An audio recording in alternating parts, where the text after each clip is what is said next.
Hey guys, it's me Rebecca. So I'm here to do my May wrap up as well as discuss a bit of what I'm planning to read in June. So yeah, let's get started. And I probably should mention, if you've seen any of my vlogs, you know I did have a DNF in May. I'm not going to talk about it. I'm not going to talk about any DNFs just because typically when I DNF it's just because I just don't really care about anything in a book. Nothing in the plot's intriguing me or the character, so yeah, I put it down. So I just don't think it's fair to mention it, so yeah, let's get started with the first book I was able to finish in May, which was Black River Orchard by Chuck Wendig. And this is about this town where there's this orchard, and in that orchard, 7 most unusual trees. And from those trees grow a new sort of apple, strange, beautiful, and with skin so red it's nearly black. Take a bite of one of these apples, and you will desire only to devour another, and another. You will become stronger, more vital, more yourself. You will believe, but then your appetite for the apples and their particular gifts will keep growing and become darker. This is what happens when the townsfolk discover the secret of the orchard. Soon it seems that everyone is consumed by an obsession with the magic of the apples. And what's the harm if it's making them all happier, more confident, and more powerful? Even if something else is buried in the orchard, besides the seeds of these extraordinary trees, a bloody history whose roots reach back to the very origins of the town. And yeah, with this we see how it really starts with one person trying to make profit, trying to sell apples, trying to make something of this orchard. And we see how people in this town, they become obsessed with this apple. And we see those who haven't eaten the apple just look at these people and think they're weird initially. And then it gets darker and this gets really strange and very, I guess, cultish. And it's like what people will do to achieve their dreams, how people who are affected by these apples, how they crave them, and how these apples changes them, makes them look differently. With one of the characters, the I guess the leader of the cult, really the one who owns the orchard, he does wear glasses, and his vision becomes so well that he doesn't need them. Like it's like. And we see another character who stabs herself with a fork to prove a point to her wife. And when she takes the fork out, she's like, "Oh, there was scar in a day, and then another day the scar will no longer be there." Like it is. And yeah, makes them look different and better in what they'll do to have these apples. Like it's literally like they're addicts, and how those who aren't being consumed by them, they just want to help them with their addiction. Like we see how they turn on one another when they don't have their apple, when they don't have this drug, and how creating these apples and spreading them, it gives then the owner of the orchard like power, and it does become a bit of a call with their obsession and what they'll do to ensure the apples will grow. And how the apples, we also see, how back during when Europeans were coming to the US, how apple trees were used to take land from natives. Like, if there's a tree there, then that belongs to the colonizer. And overall with this novel, I was intrigued. It was really strange, and it got just weirder and weirder as I kept reading. However, I just personally didn't really feel much for the characters. Like, the plot was intriguing, but the characters, like, I don't know, I just didn't really feel anything for them. So overall, I did give this a 3.5. The next book I finished in May was The Tainted Cup by Robert Jackson Bennett. And this is about, in D'Artagnan's grandest mansion, an imperial officer lies dead, killed to all appearances when a tree erupted from his body. Even here at the Empire's borders, where collagens abound and the blood of the Leviathan works strange magical changes, it's a death both terrifying and impossible. Assigned to investigate is Anna Dorba, a detective whose reputation for brilliance is matched only by her eccentricities. Rumor has it that she always wears a blindfold and can solve impossible cases without stepping outside the walls of her home. At her side is her new assistant, Daniel Cole, magically altered in ways that make him the perfect aid to Anna's brilliance. Din is at turn scandalized, perplexed, and infatuated by his new superior. But as the two close in on and mastermind, and Anna makes one startling deduction after the next, he realizes that she is indeed the Empire's greatest detective, and wonders how long he can keep his own secrets safe from her piercing intrigue. And yeah, with this one, we really see Anna and Din. Sorry, that's. I have a horrible memory of names in. Yeah. But we see how you kind of have to go across the Empire to try and solve this murder and end up really get caught up in, I guess, in a way, politics, but really like dealing with this very powerful family and as well people holding old grudges. And I do have to say with this, I really enjoyed Anna as a character. I enjoyed her eccentricities. There's things that make her, in the eyes of other people, a bit unusual, but not standoffish. But this book is written on the back as a Holmes and Watson style detective duo, and Anna does remind me of Sherlock Holmes, who not should be. I've only seen the BBC adaptation with Benedict Cumberbatch, but I can see Anna being him. Like, she rambles, she goes on tangents as well. She, in a way, holds people hostage by having conversations with them, and it's like she doesn't realize she's doing that until she's told she's doing it. And I do like with Din, he's quite interesting with the way he's altered. It's like he is an engraver, like he remembers everything, and I'm very much curious on seeing how that will impact him later on, because we did have another character who is much older than Din, and he's also an engraver, and we saw how that affected him. So I'm curious with the second book, how if we'll see a bit of that, and as well what the case in the second book will be, in a sense, like it is implicated in the end of this first book that Anna is someone who is highly regarded, has a lot of power, and because of how she is, she's a very valuable resource. So I'm just curious on what the case in the second book will be. So yeah, overall I just had a lot of fun with this, and I gave it 4 stars. And the next book I finished in May was The Only Good Indians by Stephen Graham Jones. This is about these 4 American Indian men, after a disturbing event from their youth puts them in a desperate struggle for their lives, tracked by an entity bent on retribution. These childhood friends are helpless as the culture and traditions they left behind catch up to them in a violent, vengeful way. And yeah, we see these 4 friends, well, 3 technically, because one died, and then we jump like 10 years in the future, and it's like, we see how they go on with their lives, how some of them have stayed on the reservation, how some have left but were on their way back, and we see how this entity from their past, from when they were young men, is hellbent on revenge, and hellbent on really making them go mad and killing them. And yeah, what we see is like what the mother will do to protect her child, and really it seems like the child avenging her mother. Like, it was this whole novel was just quite strange and interesting to me, and I don't really want to say a lot of it because it was quite short. I want to say it's about 300 pages, but reveals, well, you learn what this is quite quickly, and it was interesting.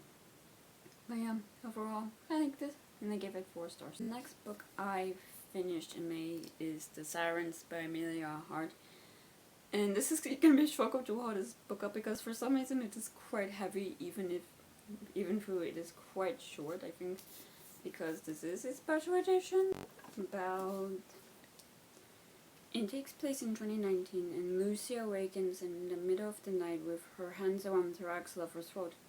Horrified, she flees to her older sister's house on the Australian coast, hoping Jess can help explain the vivid dreams that precede the attack. But she is nowhere to be found. Desperate for answers, Lucy finds and begins to read her sister's adolescent diary. 1999. Jess is a lonely 16-year-old in a rural town in the middle of the continent. Diagnosed with a rare allergy to water, she has always felt different until her young, charming art teacher takes an interest in her drawings, seeing power and maturity in them, and in her that no one else has. And in 1800, twin sisters Mary and Eliza are torn from their home in Ireland and forced into a convict ship bound for Australia. Since their mother's drowning when they were girls, they fear the ocean, but as the boat bears them further and further from all they know, they feel the water calling them.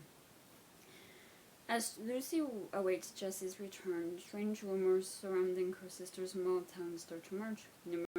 Numerous men have disappeared at sea.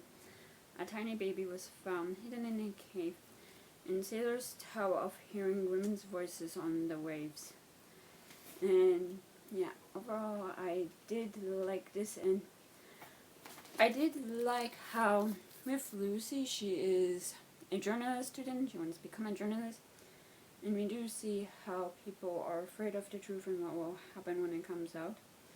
Like, what will happen to the stories they tell themselves prove false, and what they will do to prevent the truth from coming out, and what happens when someone is determined for the truth, no matter how ugly to be out there.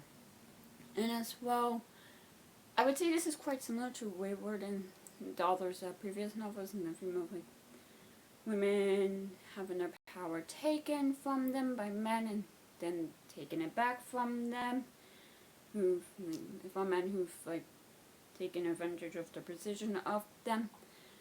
And yeah, a lot of family secrets comes out in this novel, and overall I did like it and I gave it 4 stars. The next novel I finished in May is As Long as the Lemon Trees Grow. Ignore my copy. It was a copy I got at a library sale. I tried to take off the plastic and yeah. Well, this is about Salama, who was a pharmacy student when the Quest for Freedom broke out in Syria. Now she volunteers at the hospital and homes, helping the wounded who fled through the doors daily. Secretly, she is desperate to find a way out of her beloved country, so desperate that she has manifested a physical embodiment of her fear in the form of her imagined companion. Kawit? I could never. I read this physically, don't know how to say it properly, so I'm sorry if I mispronounced it.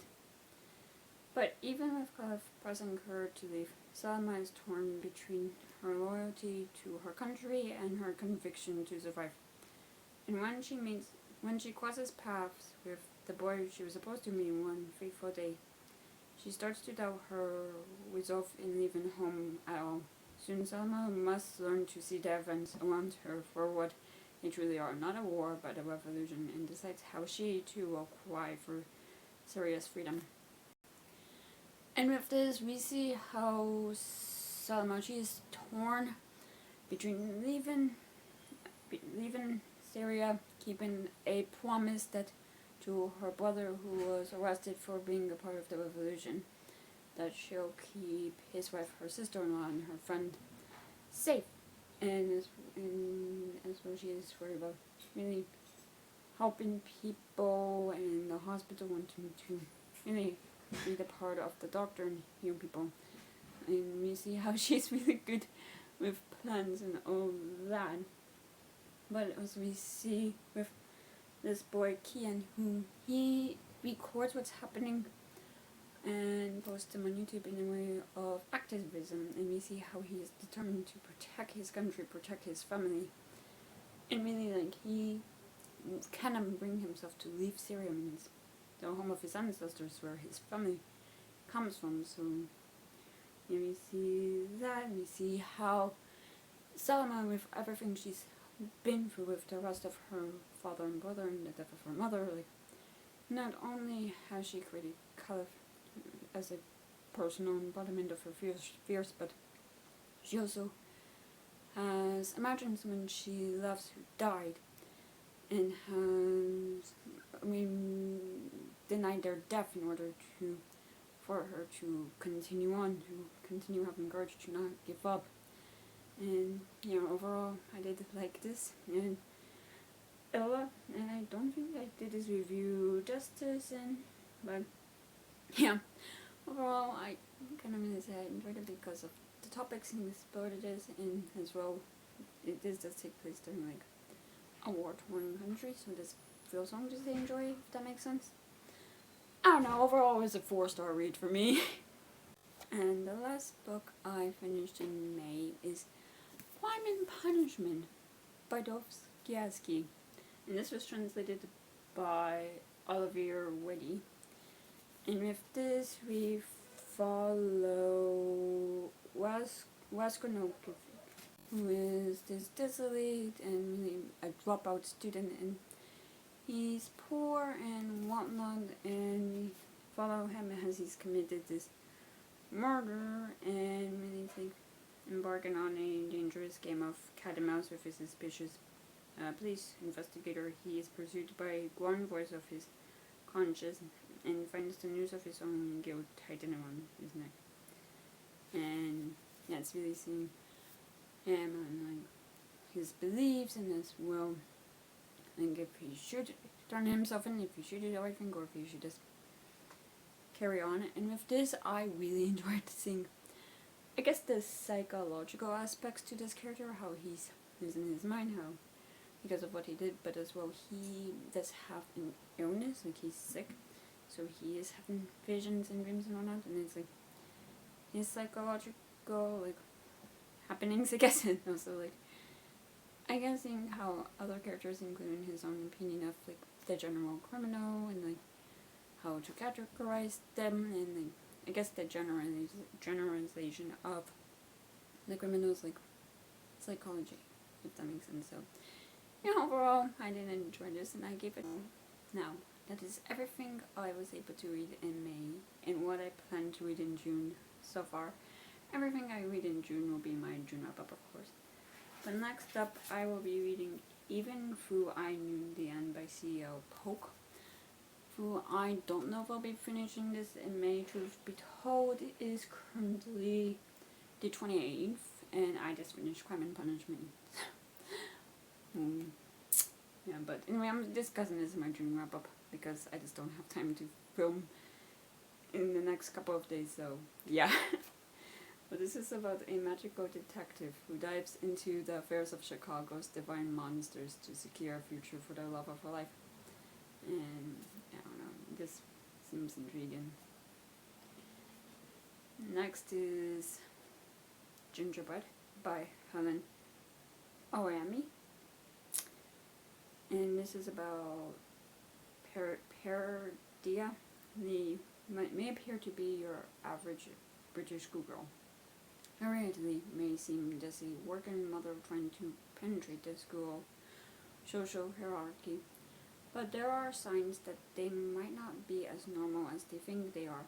For one thing, they share a gold-painted 7th-floor walk-up apartment with some surprisingly verbal vegetation. And then there's the gingerbread debate. Londoners may find themselves able to take it or leave it, but it's very popular in Drystana, the faraway land of Harriet Lee's early youth, when teenage Perda sets out to find her mother's long-lost childhood friend. Vita, a true lover of the Lee family's gingerbread, her search prompts a new telling of Harriet's story. So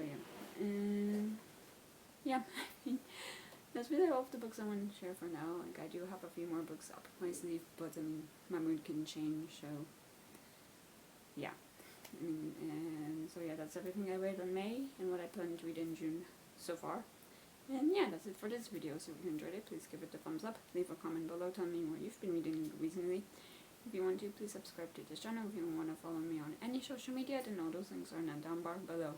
I will see you guys next time I post a video. Bye.